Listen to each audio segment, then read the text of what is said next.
Hello everybody out there, how's it going? Welcome back to my channel. If you're Megan, no, I mean maybe if your name is Megan, then hi, that's great. If you're new here, my name is Megan. I'm a certified holistic nutritionist and I make videos on healthy and simple living. If you're interested in those things, then you can subscribe if you want to. If you're not new here though, then of course, as always, welcome back. No, I did not perm my hair. This is actually my naturally curly hair that I decided to let be free today. In today's video, we are chatting all about sugar and some tips on how we can reduce our sugar intake. There are two different kinds of sugar to consider here. There is naturally occurring sugars that we find in things like fruits, as well as things like yogurt. And then there are added sugars, which are sweeteners, sugars that are added to foods to sweeten them. This can include white sugar, granulated sugar, or corn syrup, or even natural sugars as well, like honey or maple syrup. Things that contain naturally occurring sugars is still very much part of a healthy diet. We're mostly just talking about those added sugars, like added sweeteners. And I think it goes without saying that most of us are aware that eating too much sugar isn't the best for our health, nor do we feel very good when we eat a lot of added sugars. But it can be a hard habit to kick, and that's because sugar is really delicious. There's no doubt about that. So let's chat though about 10 ways that we can effectively reduce our sugar intake, including some tips that actually might be a little bit surprising to hear.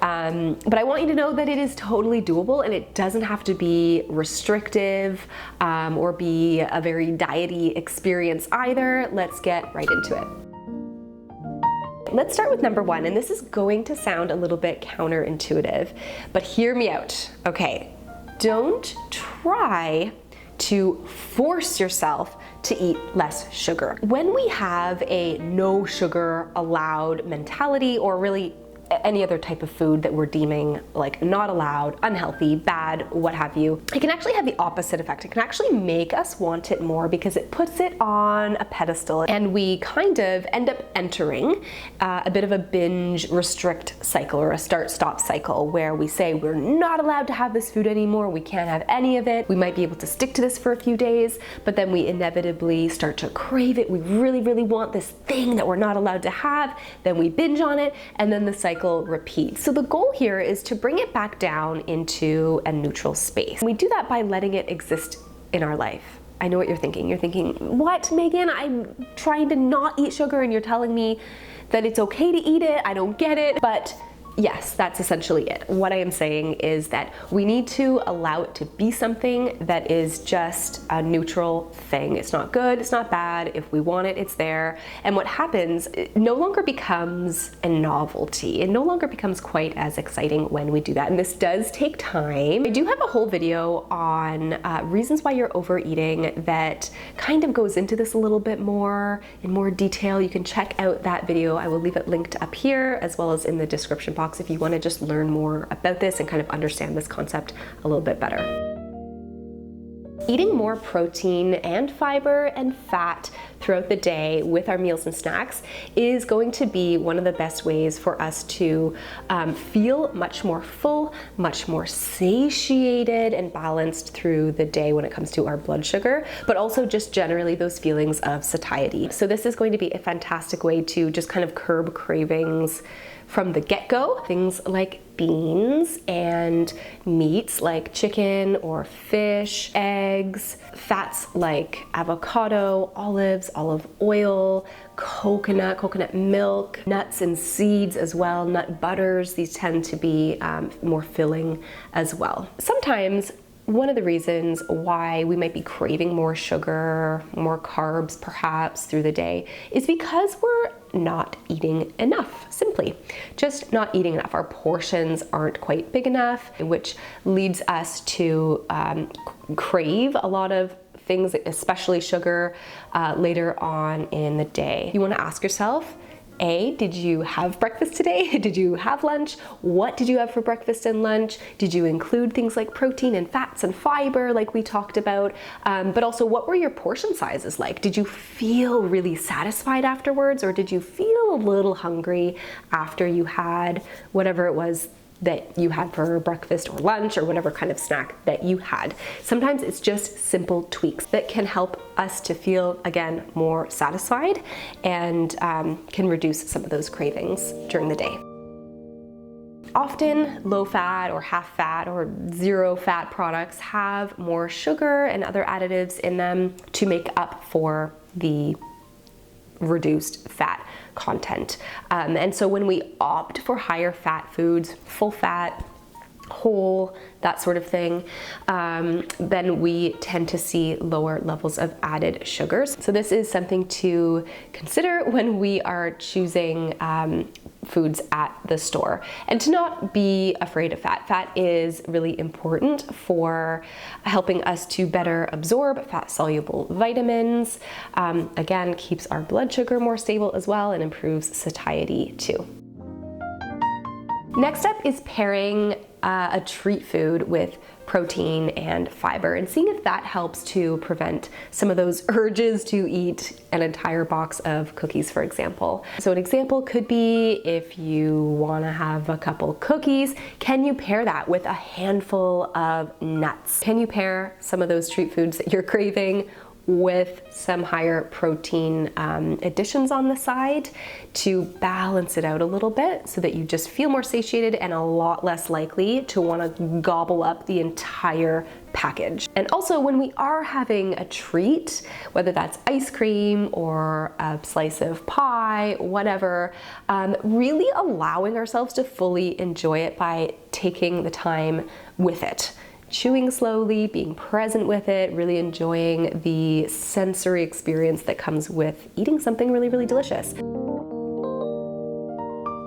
A great way to reduce our sugar intake is to reduce the amount of sugar in recipes if you like to do some baking. So I do this quite often. I will reduce it pretty substantially.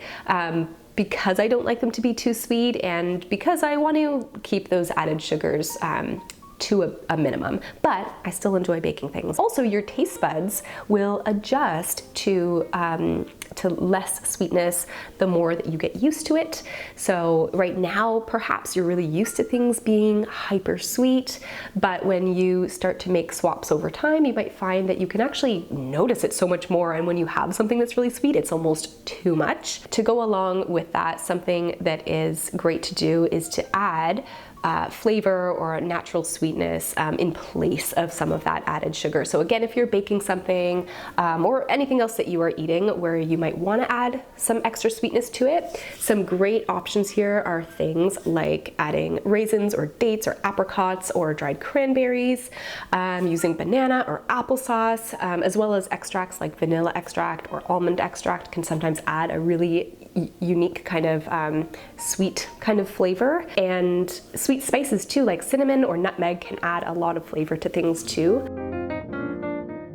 Choosing plain options more often is also a great idea too, and you can always add in some natural sweetness if you want to. So some examples here are buying plain yogurt. This is something that I always do, instead of buying like the sweetened kinds, which, hey, from time to time, if you really enjoy it, that's okay. But buying a plain yogurt, sweetening it yourself with some fruit or some berries, buying or making your own just plain oatmeal instead of the pre-packaged, maybe instant maple oatmeal. I know some of those ones can be quite sweet, but having it plain, again, adding in your own maybe fruits to sweeten that, as well as choosing unsweetened nut milks, or choosing sparkling water sometimes instead of pop. Do you guys call it pop? I don't know where you live, but here in Canada, we usually say pop. Maybe you say soda, I don't know. Choosing sparkling water sometimes, and I know if you're someone who's like a diehard, like you love your Pepsi or something like that, then maybe the idea of sparkling water is like, does not even compare. But can you give it a go? Can you play around with it a little bit. Try some sparkling water, try like a lime or a lemon or another kind of like citrus sparkling water. Sometimes just the fizz is enough. I've never been a pop drinker, so I can't fully relate if you're like, love it so much, but I do like a sparkling water sometimes. Next step is making things homemade more often. This includes things like baked goods, salad dressings even, sauces, etc. All this does is it really allows you to have more control over what's going into these types of recipes, these kinds of foods. This isn't to say that you should never buy things that are pre-packaged, whether for convenience, whatever, things that come in a bottle. I'm not saying that. Like, yes, I have prepackaged things in my kitchen, I have things in my fridge, but can we try to make them homemade a little bit more often? Okay, and lastly, a practical tip here is just understanding the labels on packaged foods. I find that anything that's roughly, more than 10 grams of sugar per serving, like anything more than that is moderate to high. So just being aware of how much is in a package. Products that have sugars, added sugars listed at the very beginning of the ingredients list tends to mean that there's a lot more of it in the product if it's like one of the first ingredients listed. And then of course just understanding like what added sugars look like in a product. What are they labeled as? So anything that has OS at the end, OSE like glucose or fructose, sucrose, as well as anything that's listed with a syrup tends to be an added sugar as well. So that is it for today's video. Thank you so much for watching. Some tips on how we can eat less sugar. We can reduce our sugar intake. I hope that you found this video helpful. Let me know in the comment section below if you have any questions for me on this subject, or if there's anything that you would love to add that helps you with reducing your overall added sugar intake. I definitely have the food philosophy that we don't need to live these ultra restrictive lives when it comes to foods. We don't need to be freaked out by sugar all the time. It's just a matter of adding a little bit more mindfulness, paying attention to how we feel when we eat it, and knowing ways that we can feel more satisfied through the day, and while still enjoying life and living life. So I hope that this video was helpful for you, and I will see you all in the next one.